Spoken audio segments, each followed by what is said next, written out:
Thomas ডুলির কোচিংয়ে জয় দিয়ে শুরু।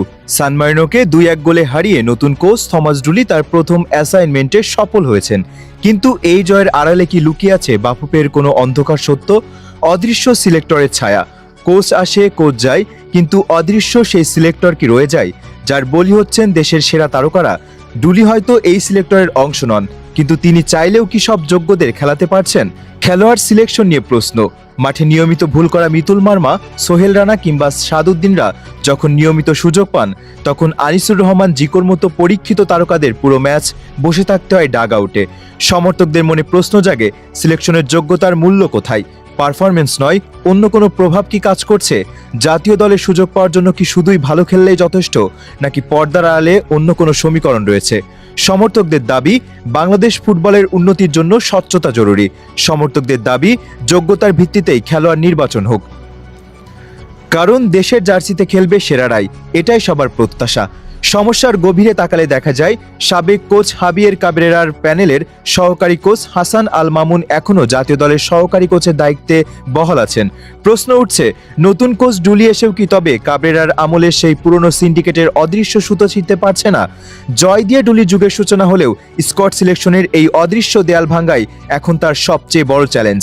দেশের ফুটবল সমর্থকরা অধীর আগ্রহে অপেক্ষা করছেন বাফুফের এই অচলাবস্থা থেকে কবে মুক্তি পাবে দেশের ফুটবল। এমন পজিশন থেকেও গোল হজম করলেন মিতুল মার্মা, আর এই মিতুলকে আর কত সহ্য করবে বাংলাদেশের ফুটবল ভক্তরা? জিকোর বিকল্প যে বাংলাদেশ নেই, এই বাস্তবতা কি টাইগার টিম ম্যানেজমেন্ট কখনোই বুঝতে পারবে না? ঘরোয়া ফুটবলে মিতুল হয়তো দেশের অন্যতম সেরা গোলকিপার, কিন্তু জাতীয় দলের জার্সি গায়ে তার পারফরমেন্স কেন এতটা হতাশাজনক? এর মূল কারণটা খুব সহজ।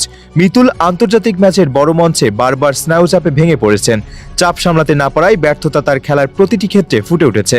সান মারিনোর বিপক্ষে শেষ মুহূর্তে যে গোলটি খেলেন, তা ছিল সম্পূর্ণ এক ভুল। সহজ বল গ্রিপ করতে ব্যর্থ হওয়া, কিংবা নেপালের বিপক্ষে ফ্রেন্ডলি ম্যাচে প্রথম পোস্ট গার্ড করতে ভুলে যাওয়া, এসবই প্রমাণ করে যে তিনি বড় ম্যাচের জন্য এখনও মানসিকভাবে প্রস্তুত নন। বাংলাদেশের বর্তমান ফুটবলের হাই ভোল্টেজ ম্যাচে ক্যামেরার আলো আর গ্যালারির হাজারো দর্শকের চাপ নিতে গিয়েই তিনি বেসিক ভুলগুলো করে ফেলছেন। মাত্র 23 বছর বয়সী একজন গোলকিপারের জন্য এই চাপ নেওয়াটা হয়তো এখনই সম্ভব হচ্ছে না। এখানেই প্রাসঙ্গিক হয়ে ওঠে আনিসুর রহমান জিকোর নাম। জিকো গোলবারে অনেক হাই প্রোফাইল ম্যাচ খেলেছেন। চাপের মুখে কিভাবে শান্ত থাকতে হয় এবং নার্ভ ধরে রাখতে হয় তা তিনি ভালোভাবেই জানেন। এই খাঁটি বাস্তবতা কেন ম্যানেজমেন্ট এড়িয়ে যাচ্ছে? বাস্তবতা না বোঝার মাসুল দিতে হচ্ছে মিতুলকে। ভক্তদের ট্রোল তার ক্যারিয়ারকে মানসিকভাবে ক্ষতিগ্রস্ত করছে। আগামী দিনের এই গোলকিপার যে বাংলাদেশ ফুটবলের ভবিষ্যৎ, তাতে কোনো সন্দেহ নেই, কিন্তু অকালেই তাকে জাতীয় দলে এনে তার ভবিষ্যৎ নষ্ট করা হচ্ছে কি?